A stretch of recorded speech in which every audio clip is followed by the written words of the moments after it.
Selamat pagi Ibu dosen dan teman-teman. Terima kasih atas waktu dan kesempatan yang diberikan kepada kami kelompok 8.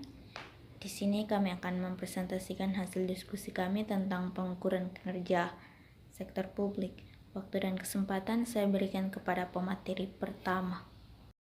Baik, di sini saya akan menjelaskan kinerja dan pengukuran kinerja sektor publik. Kinerja menurut Fauzi 1995, kinerja merupakan salah satu istilah umum yang digunakan untuk sebagian atau seluruh tindakan aktivitas dari suatu organisasi pada suatu periode, seiring dengan preferensi pada sejumlah standar seperti biaya-biaya sebelumnya yang diproyeksikan suatu dasar efisiensi, pertanggungjawaban, dan akuntabilitas manajemen dan semacamnya. Pengukuran kinerja sektor publik menurut Marismo 2002, pengukuran kinerja sektor publik adalah suatu sistem yang bertujuan untuk membantu sektor publik menilai pencapaian suatu strategi melalui alat finansial dan non-finansial. Tujuan atau manfaat dari pengukuran kinerja. Pengukuran kinerja sendiri bertujuan untuk memotivasi karyawan agar dapat mencapai sasaran organisasi dan mematuhi standar perilaku yang telah ditetapkan sebelumnya, agar menghasilkan tindakan yang diinginkan oleh organisasi. Pengukuran kinerja digunakan untuk menilai perilaku yang tidak semestinya diinginkan melalui umpan balik hasil kerja, serta sebagai landasan untuk memberikan penghargaan kepada orang yang telah mencapai melebihi tujuan yang telah ditetapkan. Pengukuran kinerja sangat penting untuk menilai akuntabilitas organisasi dan manajer dalam pelayanan publik yang lebih baik. Akuntabilitas di sini bukan sekadar kemampuan menunjukkan uang publik dibelanjakan, akan tetapi jika meliputi kemampuan menunjukkan bahwa uang publik tersebut telah dibelanjakan secara ekonomis, efisien, dan efektif.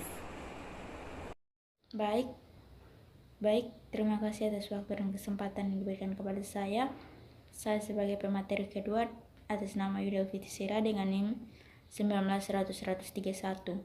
Di sini saya akan menjelaskan tentang informasi yang digunakan untuk mengukur kinerja. Informasinya ada dua, yaitu yang pertama informasi finansial. Informasi finansial adalah penilaian kerja finansial yang dilakukan dengan menganalisis varians antara kinerja aktual atau relasi yang dianggarkan. Analisis varians secara garis besar terdiri dari dua, yaitu yang pertama varians pendapatan dan yang kedua adalah varians pengeluaran. Varians pengeluaran meliputi yang pertama varians belanja rutin dan yang kedua varians belanja investasi modal. Informasi yang kedua yaitu informasi non-finansial. Informasi non-finansial bertujuan untuk menambah keyakinan kualitas pada proses pengendalian manajemen. Informasi ini menggunakan metode balance scorecard karena dinilai cocok untuk organisasi sektor publik. Karena metode ini tidak hanya menekankan pada kuantitatif aspek finansial saja, tetapi juga pada kualitatif aspek non-finansial. Pengukuran dengan menggunakan metode balance scorecard ini terdiri dari 5 aspek, yaitu yang pertama perspektif finansial, yang kedua perspektif kepuasan pelanggan, yang ketiga perspektif efisiensi sektor internal, yang ketiga perspektif pembelajaran dan pertumbuhan, dan yang kelima perspektif atau faktor yang dinilai menjadi visi atau misi. Kemudian selanjutnya yaitu indikator kinerja dari pengukuran kinerja sektor publik. Indikator yang pertama adalah relevan, yang kedua kepatutan, yang ketiga sistematis, dan yang keempat adalah valid dan terpercaya. Kemudian menurut Palmer, syarat-syarat sebuah indikator dikatakan ideal, yaitu yang pertama indikatornya harus konsisten, yang kedua indikatornya mempunyai daya banding secara layak, yang ketiga indikatornya sederhana, mudah dipahami, dan dapat didefinisikan secara jelas. Yang keempat, indikatornya harus merefleksikan pada aspek-aspek perilaku dalam pembuatan keputusan. Dan yang kelima, indikatornya harus difokuskan pada faktor-faktor yang merupakan keberhasilan suatu organisasi. Selanjutnya yaitu peran indikator kinerja dari pengukuran kinerja sektor publik. Indikator kinerja digunakan sebagai indikator pelaksana strategis yang telah ditetapkan. Indikator kinerja tersebut dapat berbentuk faktor-faktor keberhasilan utama organisasi dan indikator kunci.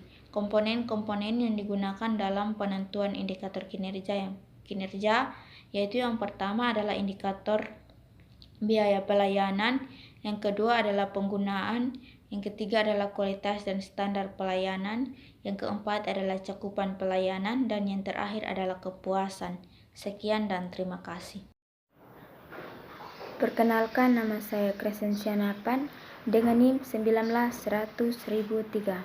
Di sini saya akan menjelaskan tentang perbedaan pengukuran kinerja pada sektor publik dan sektor bisnis. Pengukuran kinerja pada organisasi bisnis lebih mudah dilakukan dibandingkan dengan organisasi publik. Pada organisasi bisnis, kinerja penyelenggaraannya dilakukan dengan cara melihat tingkat laba yang berhasil diperolehnya. Sedangkan pada organisasi publik, pengukuran keberhasilannya lebih kompleks dan hal yang diukur lebih beraneka ragam dan bersifat abstrak. Yang berikut adalah langkah-langkah pengukuran kinerja pada sektor publik. Yang pertama, pengukuran ekonomi. Yang kedua, pengukuran efisiensi.